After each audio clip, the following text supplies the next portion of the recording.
A country can sell more than it buys, collect billions in foreign currency, post record exports, and still feel poor. That sounds wrong. It feels like a math error or propaganda, but it's real, and it's happening right now. Because profitable and wealthy are not the same thing when the thing making money isn't the one keeping it. Let me show you what that means. Imagine a country that exports oil, lithium, garments, or software services. Ships leave its ports every day. Dollars flow in. On paper, the economy looks productive. Growth charts point upward. Headlines say the country is doing well. But ask the people living there.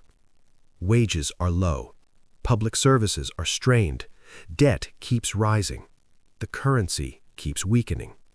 So where did the money go? To understand this, you have to stop thinking of a country like a household. Countries don't earn money the way people do. They host systems that generate money, and those systems can be owned, controlled, and drained by forces that don't live there. That's the uncomfortable part. Let's start with a basic idea that sounds simple but changes everything. GDP is not income. GDP measures activity, not ownership. If a foreign company extracts resources, manufactures goods, or runs services inside a country, all that production counts towards GDP, even if most of the profits leave the country. So a country can look busy, productive, even successful, while the value leaks out quietly. This is where the illusion begins. Take export-driven economies. Many developing countries are told the same story. Export more, grow faster, get richer. And exports do bring money in, briefly. But exports are priced in global markets, and global markets are not neutral. When a country exports raw materials or low-margin goods, it's competing with dozens of others doing the same thing.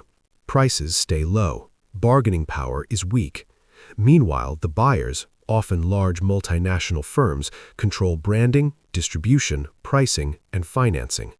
The country does the work, someone else captures the upside. Now layer debt on top of that. Most profitable but poor countries are deeply indebted, often in foreign currency. That matters, because when you borrow in a currency you can't print, your entire economy becomes a repayment machine. Exports stop being about development, they become about servicing debt. A large share of export earnings goes straight to interest payments, loan repayments, and profit repatriation. Before money ever touches local wages, infrastructure, or healthcare, it's already been assigned elsewhere. This is why you'll see countries with trade surpluses that still have budget crises. The money technically arrives, but it doesn't stay. And here's where it gets more subtle. Even when profits remain inside the country, they're often concentrated in a narrow slice of the economy. A few sectors, a few companies, a few urban centers. GDP rises, but median living standards don't. Economists call this growth without development. It looks impressive from far away. It feels hollow up close. There's also the currency trap. When a country depends heavily on exports, its currency becomes vulnerable. If global demand slows, export revenues drop. Investors pull capital. The currency weakens.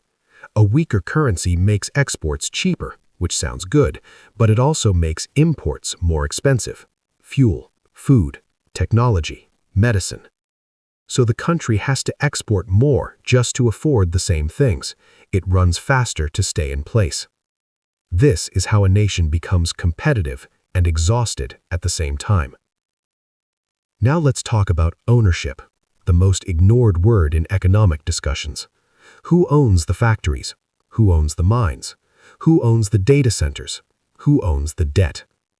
If profits are owned externally, the country is effectively renting out its labor, land, and stability.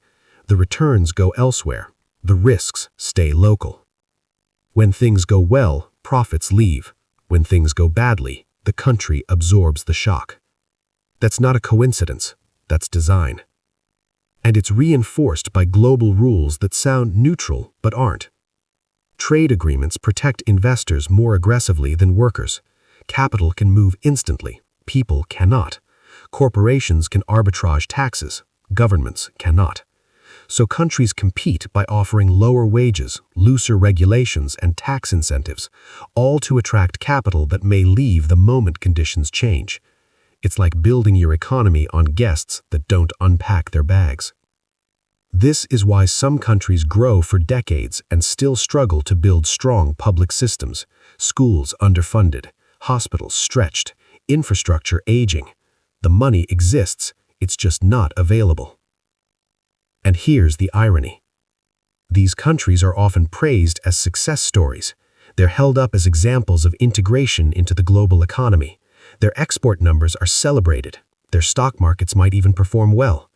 But economic success in this model is measured how useful the country is to global capital, not how secure life is for its people. That's the mismatch.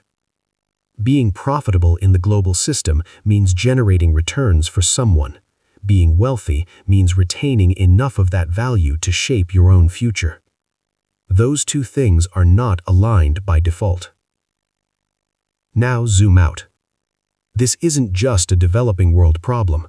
Variations of this dynamic exist everywhere. Regions inside rich countries experience it. Cities do. Industries do.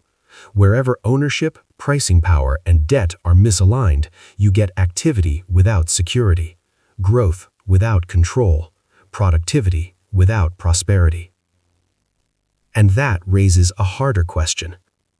If a country can work harder, export more, and integrate deeper into the global economy and still remain fragile, what does success actually mean? Is it higher numbers or greater resilience? Is it growth this year or options 10 years from now? Because the system rewards countries that generate value efficiently, not those that keep it. And unless that changes, more nations will look profitable on paper while feeling poor in reality. So the uncomfortable thought to sit with is this: if making money isn't enough, what would it take for a country to actually keep it?